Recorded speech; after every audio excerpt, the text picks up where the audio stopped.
नमस्ते ମୁଁ କହୁଛି କଳ୍ପନା କଳ୍ପନା ମୁଁ ଅନୁଗୁଳ ଗୋଟେ ଛୋଟିଆ ଗାଁରେ ମୁଁ ରହୁଛି ମୋ ଗାଁ ନାଁ ହେଉଛି ଜାମୁନାଳି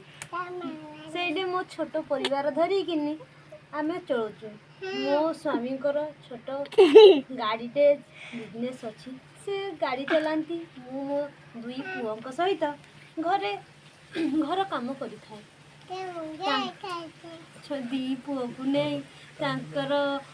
ମଜା ମସ୍ତି ଖାଇବା ପିଇବା ଏବିକା ତ 2 ଜଣ ଯାକର ଏବିକା ଅଙ୍ଗନବାଡ଼ି ଆରମ୍ଭ ହୋଇଛି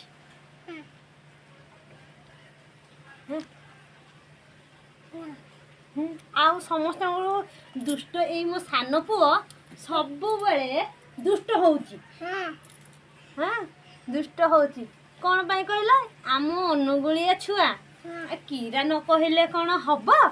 କ'ଣ ପାଇଁ କିରେ ସବୁବେଳେ ଦୁଷ୍ଟ ହେଉଛୁ